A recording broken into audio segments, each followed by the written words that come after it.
اور محمد و آل محمد صلوات اللہم صلی علی محمد. اعوذ باللہ السمیع العلیم من الشیطان اللعین الرجیم. بسم اللہ الرحمن الرحیم. الحمد للہ الملک الحق المبین المتصاغر لعظمتہ جبابرۃ الطاغین المتخاضع لکبریائہ عطاۃ المتمردین المعترف بربوبیتہ سائر الخلق اجمعین. والصلاة والسلام والتحیۃ والاکرام علی اشرف النبیین وخاتم المرسلین سیدنا و مولانا ابی القاسم محمد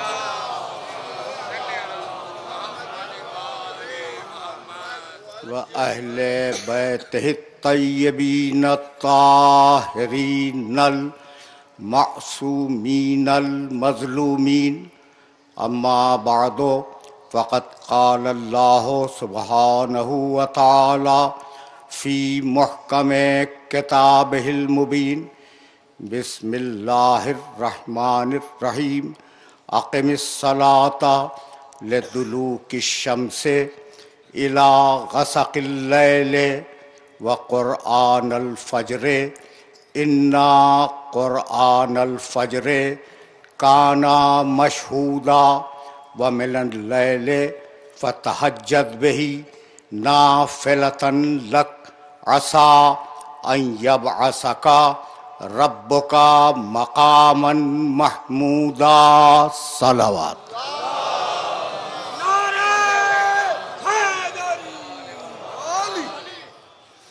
عزیزان محترم،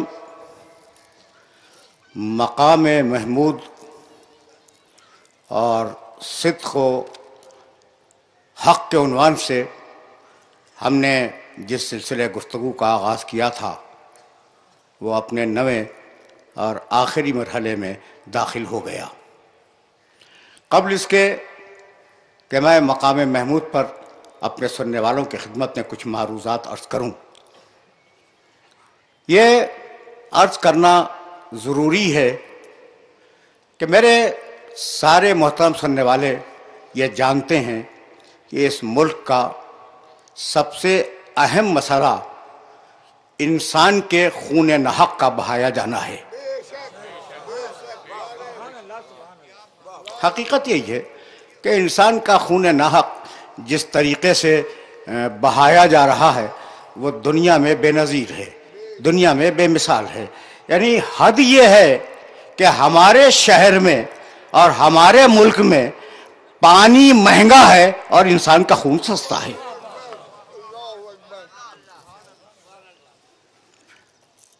واقعہ یہ کہ پانی کی بوتل تمہیں مہنگی ملے گی، انسان کا خون ارزاں ہے.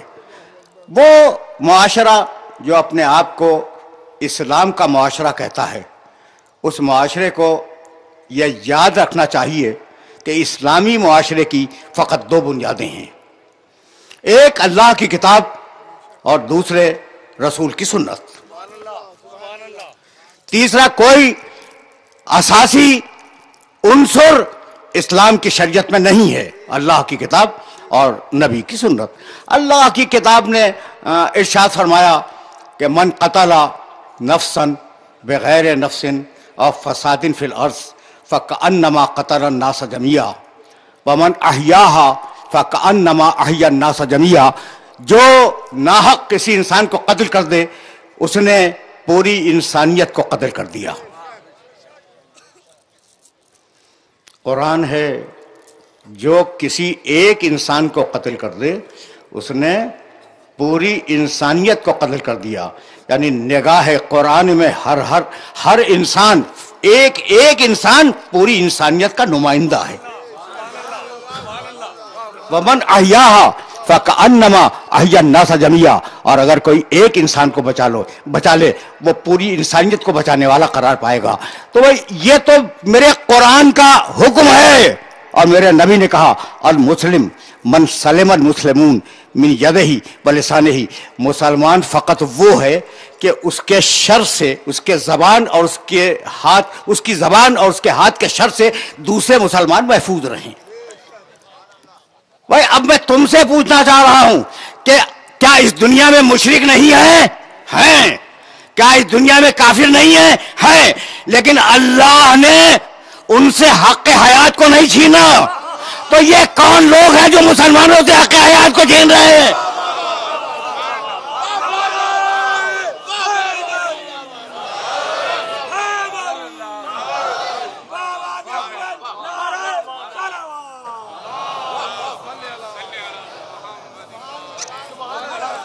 یہ کون لوگ ہیں جو مسلمانوں سے حق حیات کو چھین رہے ہیں؟ انہیں پہچانو، یہ ہے کون؟ بھائی خدا کی قسم ہم نے جمہوریت کو ہمیشہ پسند کیا اور جمہوریت کو ہمیشہ پسند کریں گے، اس لیے کہ یہ عوام کی رائے ہے. بھائی توجہ رہے، لیکن ایسی منحوس، ایسی ملعون اور ایسی مفلوج جمہوریت نہ ہم نے کبھی دیکھی، نہ تاریخ انسانیت نے کبھی دیکھی جو آج کل چل رہی ہے. خدا کسی شریف انسان کو ایسی منحوس جمہوریت سے روشناس نہ کرائے. اس ملک میں آج کوئی قانون نہیں ہے اور حکومت نام کی کوئی شے موجود نہیں ہے. یہی وجہ ہے کہ ہم نے بھی لاشیں اٹھائے اور اٹھائیں گے، اس لیے کہ ہم نے لاشیں اٹھانے کی تربیت کربلا کے میدان سے لی ہے.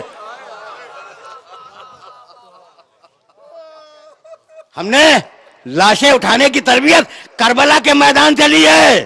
لیکن لاشاں گرانے والا اس دن سے خبردار رہے جب اٹھانے والے گرانے پہ تیار ہو جائیں.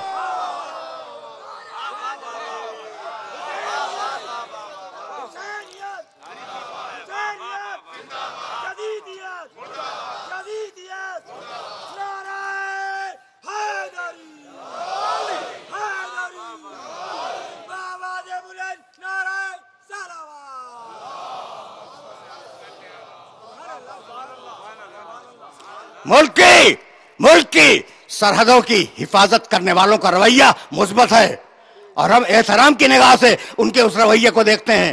لیکن وہ یاد رکھیں کہ سرحدیں دو ہیں، جغرافیائی سرحد، نظریاتی سرحد، اور آج یہ دونوں سرحدیں خطرے میں ہیں. اگر سرحدیں رہیں گی تو تم سرحدوں کی حفاظت کرو گے.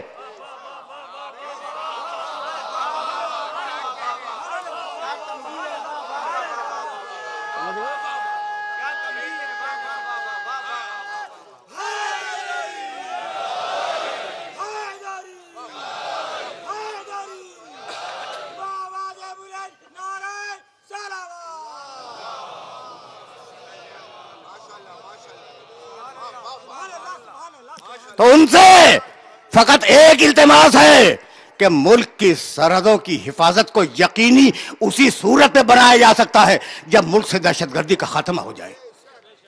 بس مجھے اس سے زیادہ تمہاری خدمت میں عرض نہیں کرنا. سلسلے گفتگو متصل ہے.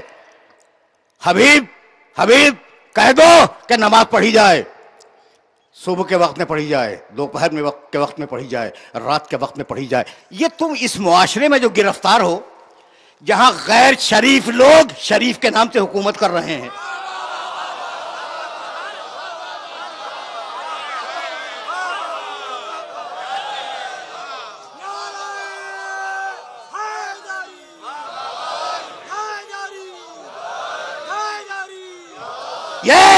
یہ ووٹوں کی بھیک پہ، تمہارے ووٹوں کی بھیک پہ پلنے والے سیاستداں، وزیر ہو یا صدر ہو، یہ اتنے مغرور کیسے ہو جاتے ہیں کہ ووٹ لینے کے لیے تمہارے پاس آئیں اور پھر تمہاری آواز نہ سنیں؟ یہ اتنے مغرور کیسے ہو جاتے ہیں؟ تو ان کو سبق سکھاؤ، بہت توجہ رکھنا، توجہ رکھنا، اس لیے کہ میں تمہیں مشتعل نہیں کرنا چاہتا، میں تم تک میسج پہنچانا چاہ رہا ہوں۔ انہیں سبق سکھانے کی ضرورت ہے، اور سبق سکھانے کا طریقہ یہی ہے کہ اب انہیں دوبارہ منتخب نہ ہونے دو۔ یہ دھرنوں سے نہیں جائیں گے، کرنے سے جائیں گے۔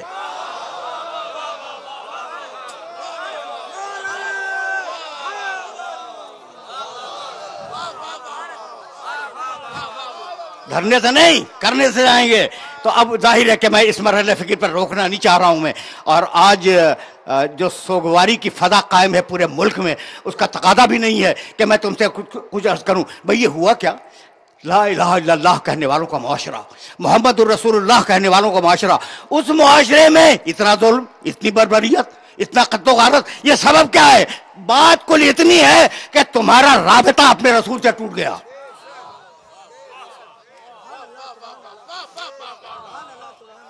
تمہارا رابطہ اپنے رسول سے ٹوٹ گیا، تمہارا رابطہ اپنے اللہ سے ٹوٹ گیا۔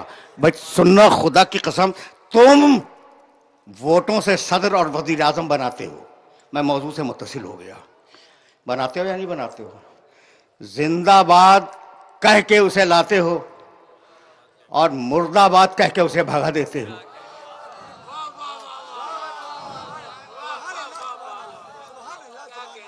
بھائی ایسا ہی ہوتا ہے نا ملکوں میں، بھائی متمدن ملکوں میں تو یہی ہے کہ زندہ باد کہہ کے لائے اسے صدر یا وزیر اعظم بنا دیا، اور مردہ باد کہہ کے ہنگامہ کر کے اس کے خلاف اسے بھگا دیا، ٹھیک ہے نا؟ لیکن شاید تمہارے ملک میں وزیر اعظم اور صدر ایسے نہیں بنتے، بڑی طاقتوں کے اشاروں پہ بنتے ہیں۔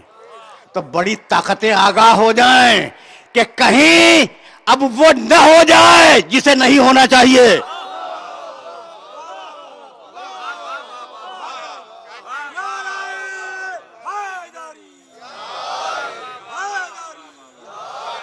اچھا بھائی، تو اب صدر تم نے بنایا، وزیر اعظم بنایا زندہ باد کہہ کے، اور اتار کے پھینک دیا مردہ باد کہہ کے۔ بھائی کیا تو تم نے یہی، ہنگاموں سے اتار دیا اور نعروں سے اسے بنا لیا۔ کیا تم نے خدا کو اپنے ووٹوں سے بنایا ہے، اپنے سجدوں سے بنایا ہے؟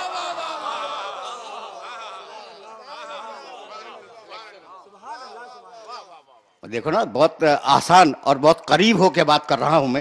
کیا خدا تمہارے ووٹوں سے بنا ہے؟ تمہارے سجدے تمہارا ووٹ ہیں کہ تم نے سجدے کیے تو وہ خدا ہے، اور اگر نہ کیے تو وہ خدا نہیں ہے۔ بھائی اللہ تمہارے سجدوں سے نہیں بنتا، وہ مالک الملک ہے، وہ احد ہے، وہ صمد ہے، وہ لم یلد ہے، وہ لم یولد ہے، وہ صاحب جبروت ہے، وہ خدا اس نے تمہیں ڈیزائن ایسا کیا کہ اس سے بچ کے نہ رہ سکو۔ مٹی، انسان، پھر مٹی۔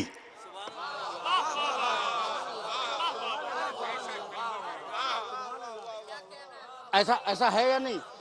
مٹی اٹھایا، انسان بنایا، پھر مٹی میں ملا دیا۔ بھئی یہی تو کہا، بھئی توجہ رہے، یہی تو کہا منہا خلقناکم وفیہا نعیدکم ومنہا نخرجکم تارۃ اخری۔ ہم نے اسی مٹی سے تمہیں بنایا ہے، تمہیں دنیا میں بھیجا اور پھر اسی مٹی میں ملا دیں گے۔ مٹی، توجہ رہے، مٹی اٹھایا پھر مٹی۔ میرا محترم مجمع سوچ رہا ہے کہ میں کہنا کیا چاہ رہا ہوں۔ بھئی یہ سچویشن تمہارے دماغ میں بنی کیا؟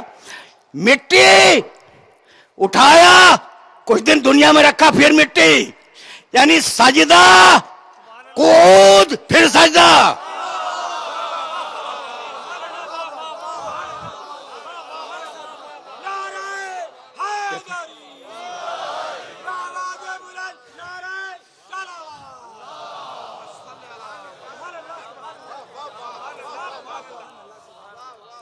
سجدہ، پڑھے لکھے لوگ میرے سامنے تشریف فرما ہے، اور یہ موضوع کا آخری مرحلہ ہے۔ سجدہ، قود، پھر سجدہ۔ تو اب جو تم اس دنیا میں آئے ہو نا، وہ دو سجدوں کے درمیان کا وقفہ ہے، اور دو سجدوں کے درمیان میں استغفار ہے، فسق و فجور نہیں ہے۔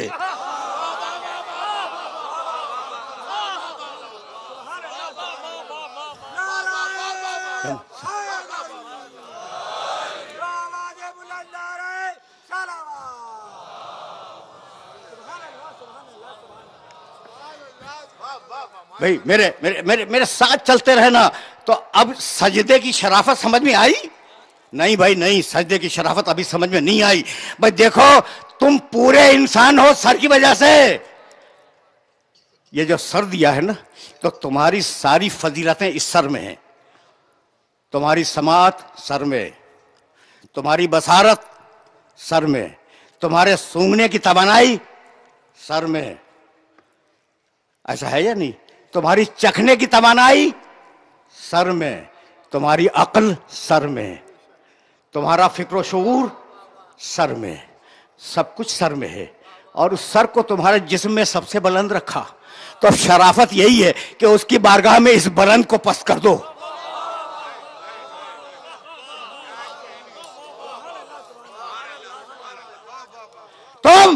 تم دیکھتے ہو سر سے، تم سنتے ہو سر سے، تم بولتے ہو سر سے، کسی سے وعدہ کرتے ہو تو سر سے، کسی پہ غصہ کرتے ہو تو سر سے، کسی کو ہاں کہو تو سر سے، کسی کو نہیں کہو تو سر سے. ایسا سر اس کی بارگاہ میں رکھ دو. اب میں کیسے اپنے سننے والوں کو اس مرحلے پر نہ روک لوں؟ تمہاری پوری انسانیت کہاں ہے؟ سر میں ہے. یہ پورا دھڑ کنٹرول ہو رہا ہے سر سے، سب کچھ سر میں ہے. اب میں کیا کروں کہ میرے نبی نے علی کے کندھے پہ ہاتھ رکھ کے کہا، یا علی انت منی کمنزلۃ الراس من الجسد.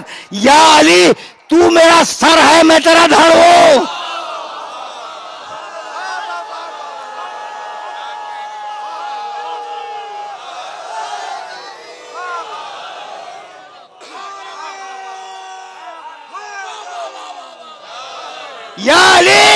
یا علی تو میرا سر ہے، میں دھڑ ہوں. اب دیکھوں گا تیرے ذریعے سے، بولوں گا تیرے ذریعے سے، بات کروں گا تیرے ذریعے سے، کسی سے خوش ہو جاؤں گا تیرے ذریعے سے، کسی سے ناراض ہو جاؤں گا تیرے ذریعے سے، کسی کو جنت میں ڈالوں گا تیرے ذریعے سے، کسی کو جہنم میں ڈھکیلوں گا تیرے ذریعے سے.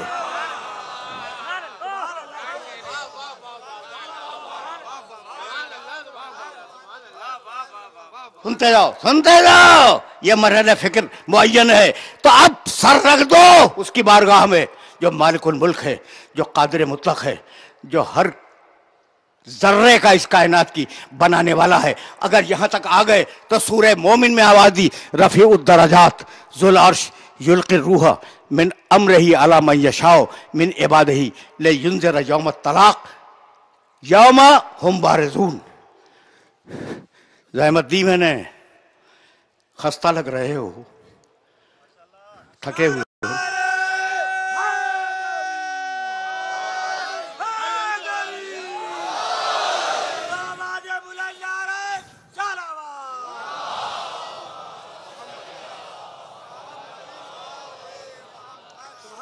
تھکے ہوئے ہو اور ظاہر ہے کہ یہ تھکنے کے دن ہیں. اب اگر زندہ رہے تو اگلے سال یہ دن نصیب ہوں گے. اور خدا کی قسم تم سے زیادہ تھکی ہوئی وہ ماں ہے.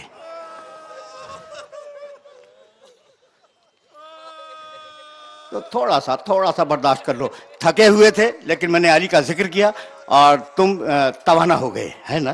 تو اب ذرا سا یہ سننا، رفیع الدرجات، تم نے سجدے کر کے اللہ کا درجہ نہیں بڑھایا. رفیع الدرجات، درجوں کا بڑھانے والا وہ ہے. ذو العرش، عرش کا مالک وہ ہے. کون ہے بھائی عرش کا مالک؟ اللہ. رفیع الدرجات ذو العرش یلقی الروح من امرہ علی من یشاء من عبادہ، اور جس بندے میں چاہے اپنے امر کی روح ڈال دے. عرش کا مالک اللہ ہے. بھائی عرش کی جگہ کو کہتے ہیں جہاں سے اللہ حکومت کرتا ہے، اس کا نام ہے عرش. تو اللہ نے اپنی حکومت کرنے کے لیے اپنا ایک سرکاری دفتر بنایا، اس کا نام ہے عرش. اس سے زیادہ آسان میں کر نہیں سکتا، اس سے زیادہ آسان میں بات کو کر نہیں سکتا. دیکھو بھائی، ہر انسان کی دو جگہیں ہیں. ایک اس کی ذاتی جگہ ہے جہاں وہ اپنے ذاتی کام کرتا ہے، اور ایک اس کی سرکاری جگہ ہے جہاں سے وہ سرکاری کام کرتا ہے. سوچ رہے ہو نا؟ سوچ. اچھا، میں تمہاری مثال کیوں دوں، میں اپنی مثال کیوں نہ دے دوں. دیکھو بھائی، یہ ممبر میری سرکاری جگہ ہے، یہاں سے مجلس پڑھوں گا. اور گھر میرا میری ذاتی جگہ ہے. کھاؤں گا اپنے گھر میں, پیوں گا اپنے گھر میں, سوؤں گا اپنے گھر میں, جاگوں گا اپنے گھر میں, میرے بچے پیدا ہوں گے میرے گھر میں, اور ممبر پر مجلس پڑھوں گا. تو سرکاری جگہ پہ ذاتی کام نہیں ہوتا اور ذاتی جگہ پہ سرکاری کام نہیں ہوتا. اچھا بھائی, اب عجیب اللہ ہے کہ کبھی زندگی میں نہیں بیٹھا عرش پہ, کہنے لگا میں عرش کا مالک ہوں, عرش میرا, عرش میرا, عرش یعنی یہ میری سرکاری جگہ. تو مالک تیری ذاتی جگہ کہاں؟ میرا خانہ کعبہ. اب اللہ کی دو جگہ ہے, اللہ کی دو جگہ, آسمان میں عرش سرکاری, یہاں سے سرکاری کام ہو, زمین پہ خانہ کعبہ ذاتی, یہاں سے ذاتی کام ہو. اچھا بھائی, تو اب اللہ کے رہنے کی جگہ کہاں ہے؟ بیٹھنے کی جگہ تو عرش ہے, رہنے کی جگہ خانہ کعبہ. صحیح فرما رہے ہیں. اچھا بھائی, تو جناب اللہ تعالیٰ کیا آج اس میں تشریف فرما ہے؟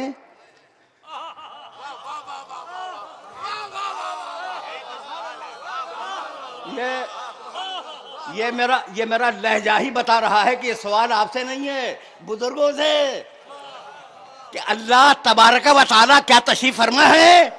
کہا نہیں بھائی, اللہ تبارک و تعالیٰ اس گھر کے اندر کیا تشریف فرماؤں گے. اچھا, تو کبھی ماضی میں آ کے سوئے ہوں؟ کہا نہیں بھی, ماضی میں بھی کبھی نہیں آئے.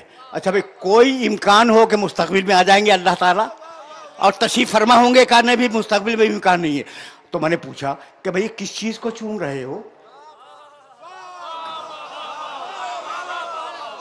نہیں, میں نے پوچھا کہ اچھا بھئی جو اللہ تعالیٰ نمازی میں آئے, نہ مستقبل میں تشریف لائیں گے, نہ اس وقت موجود ہیں, تو اس کے اندر ہے کیا؟ کہنے لگے خالی ہے. کہنے لگے بزرگ کے خالی ہے. میں نے کہا اچھا, تو یہ خالی مکان کو چومے جا رہے ہو؟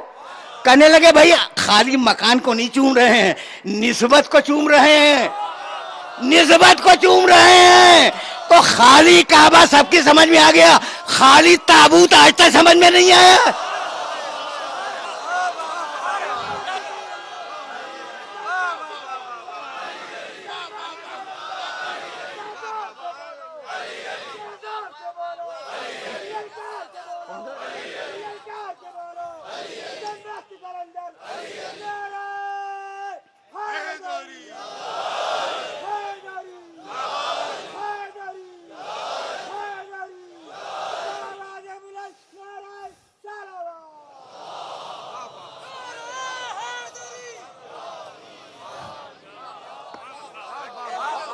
تو پوری کائنات سے پروردگار نے اپنے لیے دو جگہ معین کی.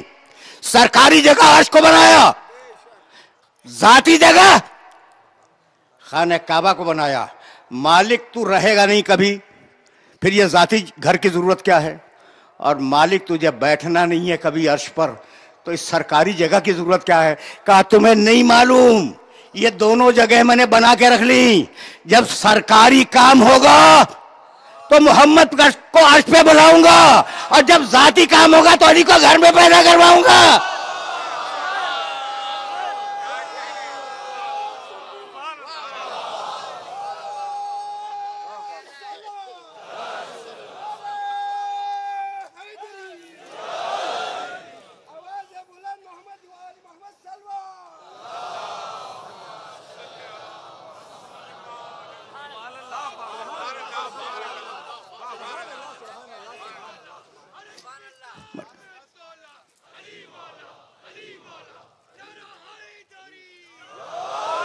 بس میں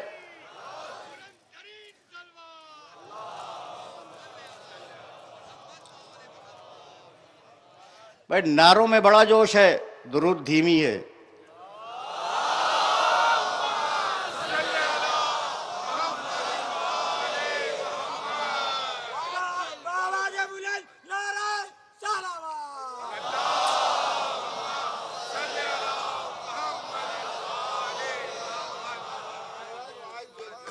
کل محرم کی 8ویں تاریخ کو میں اسی ممبر سے عرض کر رہا تھا کہ آواز بلند درود پڑھو اور آل محمد کے ساتھ پڑھو, تاکہ قیامت تک ابتر کہنے والوں کے منہ پہ تماچا لگتا رہے.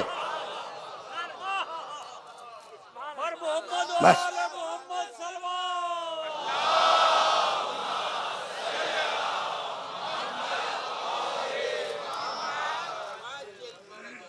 اب فکر کو اس مقام سے آگے بڑھ جانا چاہیے. رفیع الدرجات، وہ درجوں کا بلند کرنے والا ہے. اب دیکھو کیسے آہستہ آہستہ اپنے حبیب کے درجے کو بڑھایا اور بڑھاتے بڑھاتے مقام محمود تک پہنچایا. موضوع تمام کر چکا ہوں میں کل، بات کو صرف آگے بڑھانا چاہ رہا ہوں. سورہ حجرات میں آواز دی، بسم اللہ الرحمن الرحیم. دیکھو درجے بڑھ رہے ہیں. یا ایھا الذین آمنوا لا ترفعوا اصواتکم فوق صوت النبی ولا تجہروا لہ بالقول کجہر بعضکم لبعض ان تحبط اعمالکم وانتم لا تشعرون. یہ میں نے دوسری آیت پڑھی ہے سورہ حجرات کی، 49واں سورہ ہے، اور اب پہلی بھی سنتے جاؤ.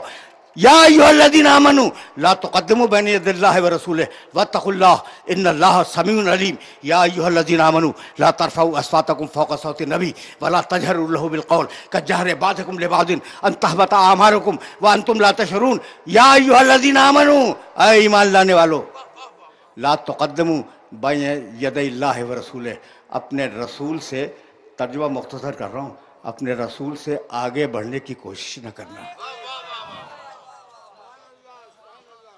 دیکھو اللہ سے آگے بڑھنا تو ممکن ہی نہیں ہے، اس لیے میں نے ترجمے میں فقط رسول کو رکھا.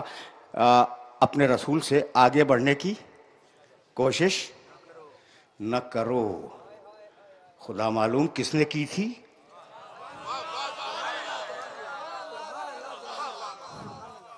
قرآن تو یونیورسل لا بیان کرتا ہے نا، وہ شخصیات میں نہیں الجھتا. مجھے نہیں معلوم، اور وہ میرا مسئلہ بھی نہیں ہے کہ کون رسول سے آگے بڑھا، مجھے نہیں معلوم. لیکن قرآن نے اتنا کہہ دیا کہ رسول سے آگے نہ بڑھنا. اور پھر کہنے لگا یا ایھا الذین آمنوا لا ترفعوا اصواتکم فوق صوت النبی ولا تجہروا لہ بالقول. اے ایمان لانے والو، میرے نبی کی آواز پر اپنی آواز کو بلند نہ کرنا. کسی نے کی ہوگی، کسی نے کی ہوگی. ولا تجہروا لہ بالقول، اور ویسے نہ پکارو جیسے تم اپنے دوستوں کو پکارتے ہو. اگر تم جیسا ہوتا تو ہم اس کی اجازت دے دیتے.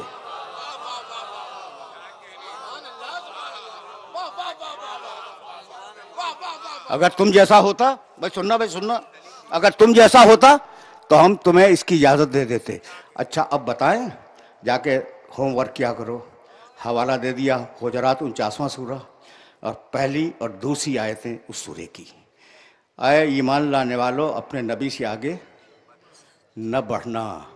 نبی، بھائی توجہ رہے، نبی سے آگے نہ بڑھنا، ہمیشہ نبی کے پیچھے رہنا.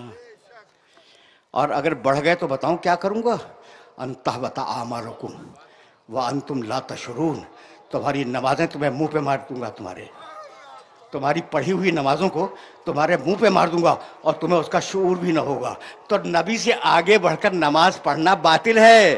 ناز نہیں کرنا چاہیے اس عبادت پر.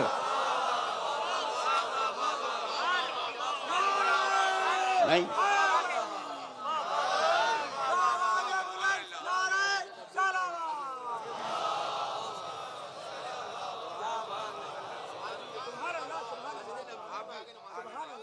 دیکھ رہے ہو نا بھائی، اب سلسلے فکر آگے بڑھ رہا ہے. اور اب سورہ نساء میں آواز دی، فقط 2-3 مقامات تاکہ مقام محمود سمجھ میں آ جائے. فلا وربک لا یؤمنون حتی یحکموک فیما شجر بینہم ثم لا یجدوا فی انفسہم حرجا مما قضیت ویسلموا تسلیما. حبیب تیرے اللہ کی قسم، یہ زبانی کلمہ پڑھنے والے اس وقت تک مسلمان نہیں ہیں جب تک اپنے آپس کے جھگڑوں میں تجھ سے فیصلہ نہ کروائیں. جھگڑا آپس کا اگر فیصلہ تجھ سے نہ کروائیں تو مسلمان نہیں ہیں. یعنی خود نبی سے جھگڑا کرنے بیٹھ جائیں، ان کا تذکرہ نہیں ہے.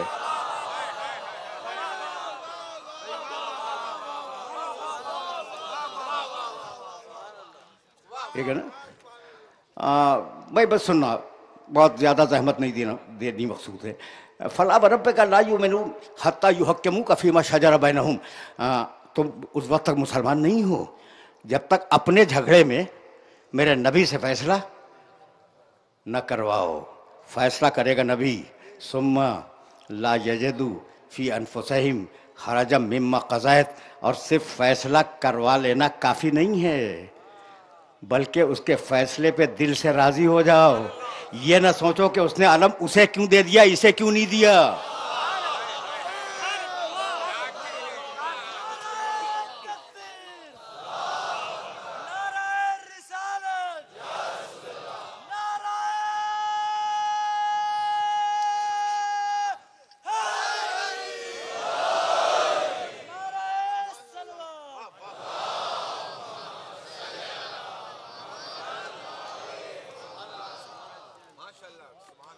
کھلے دل سے نبی کے فیصلے پر کھلے دل سے راضی ہو جاؤ. اسے زیادہ کیوں چاہتا ہے, مجھے کم کیوں چاہتا ہے, یہ دل میں نہ آنے پائے.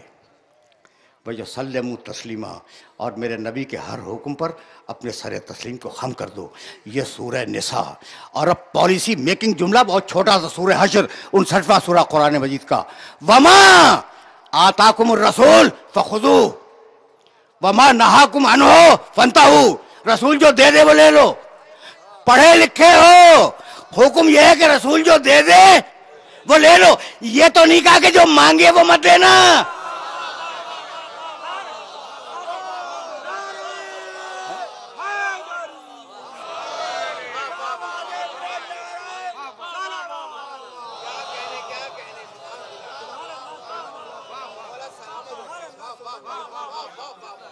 بہت سامنے کی باتیں ہیں.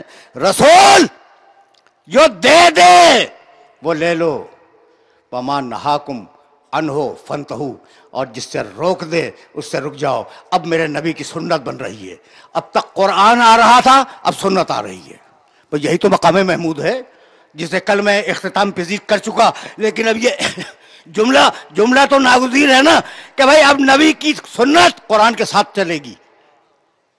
آرام سے سنو بھائی, یہ بہت آرام سے سنو. نبی کی سنت قرآن کے ساتھ چلے گی. 23 برس میں نبی کو قرآن بھی دینا ہے اور نبی کو اپنی سنت بھی دینی ہے. سنت کے معنی سیرت نبی, سیرت رسول. توجہ رہے. تو اب رسول کو سنت بھی دینی ہے, قرآن بھی دینا ہے. قرآن تو دے دیا, انا نحن نزلنا الذکر وانا لہ لحافظون. ہم نے قرآن کو نازل کیا, ہم قرآن کی حفاظت کریں گے. تو قرآن کی حفاظت کی ذمہ داری تو لے لی پروردگار نے. سنت کا کیا ہوگا بھائی؟ اب جو نبی کی سیرت آگے بڑھے گی, تو نہ معلوم لوگ کیا حشر کریں. اس لیے کہ ہم نے دیکھا, جاؤ دیکھو, ہم نے دیکھا کہ داؤد کی زبور اور ہے, سیرت داؤد اور ہے.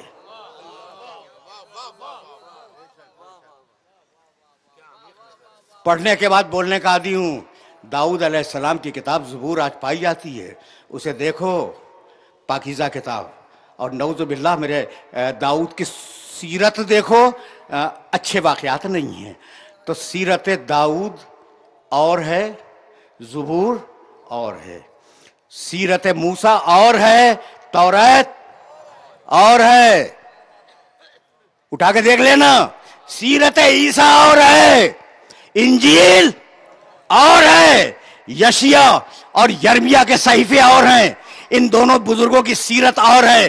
اچھا بھائی سنو, ہندوؤں کی مقدس کتابیں اور ہیں, کرشن جی کی سیرت اور ہے.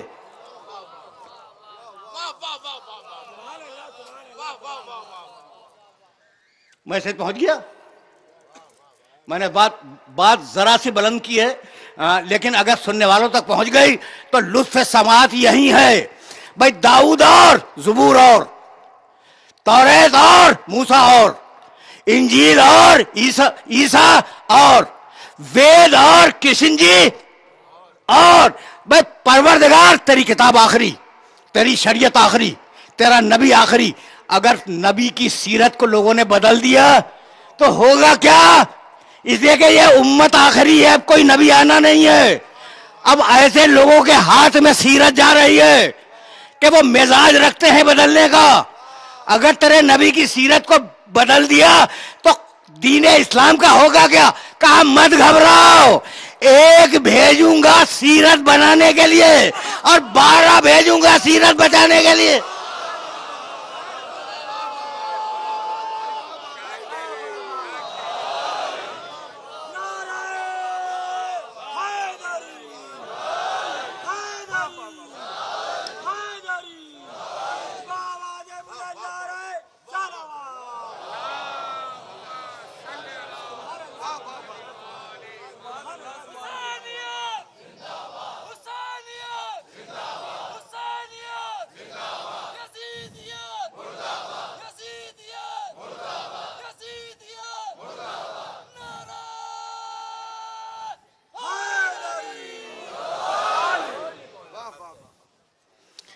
ایک بھیجوں گا سیرت بنانے کے لیے اور 12 بھیجوں گا سیرت بچانے کے لیے اب علی کے دو کام ہیں، نبی کو بھی بچائے، نبی کی سیرت کو بھی بچائے۔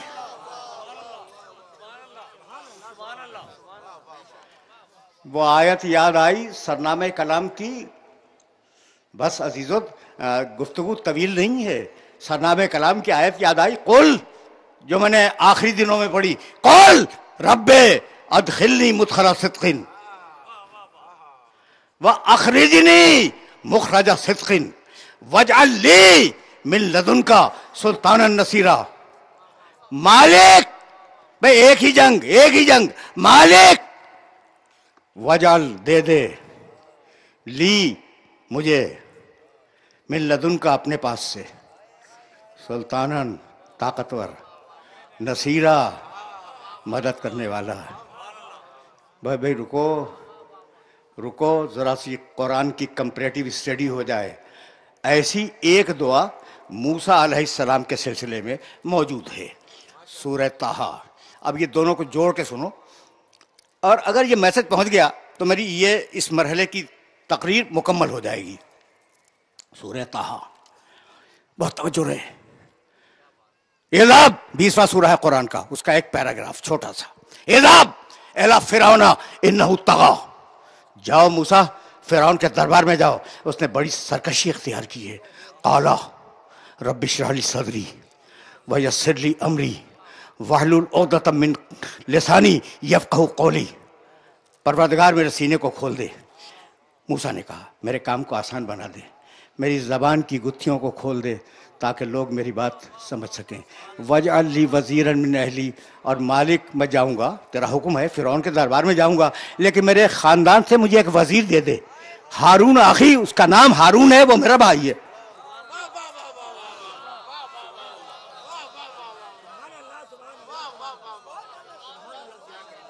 بات رکنے والی ہے، لیکن نوجوان دوست بیٹھے ہوئے ہیں، وہ تو چاہیں گے نا کہ ان کے سامنے ذرا ایک ایک لفظ کی وضاحت ہو جائے۔ موسیٰ کی دعا کو دیکھنا بھائی، ایک مرتبہ اور سنو، تھوڑا سا وقت میرے پاس ہے اور اسی وقت میں اس گفتگو کو مکمل کر دینا ہے۔ اذهب الی فرعون انہ طغی، موسیٰ جاؤ فرعون کے دربار میں، اس نے بڑی سرکشی اختیار کی ہے۔ قال رب اشرح لی صدری ویسر لی امری واحلل عقدۃ من لسانی یفقہوا قولی۔ موسیٰ نے کہا پروردگار میرے کام کو آسان بنا دے، میری زبان کی گتھیوں کو کھول دے، میرے سینے کو کشادہ کر دے، اور ایسی گتھیاں کھول دے میری زبان کی کہ لوگ میری بات کو سمجھ سکیں۔ وجعل بنا دے، لی میرے لیے، وزیرن ایک وزیر، من اہلی میرے خاندان سے، نام اس کا ہارونہ، رشتہ میرا بھائی ہے۔ یہ ایک ایک لفظ میں نے الگ کیوں کیے؟ یہ ایک ایک لفظ میں نے قرآن مجید کے الگ کیے تاکہ ہر لفظ کا الگ مفہوم سمجھ لو۔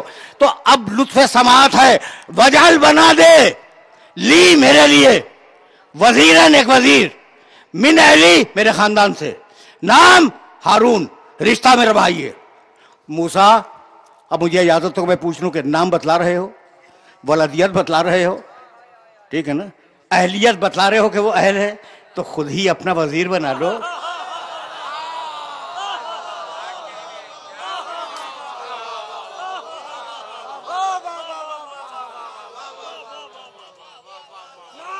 سنو،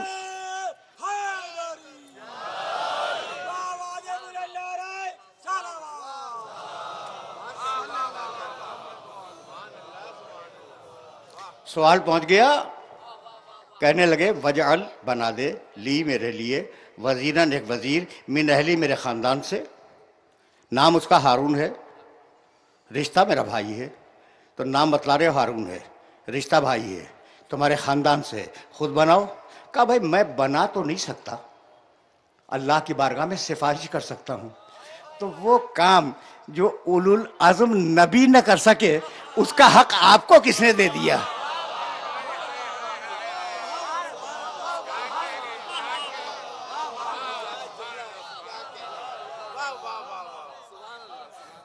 دیکھو بھائی، آگے جانا ہے اور وقت کی کمی کی شکایت پیدا ہوتی آ رہی ہے، لیکن اب یہ جملہ مکمل ہو جائے۔ اب میرے نبی کی دعا، موسیٰ کی دعا سن لی تم نے،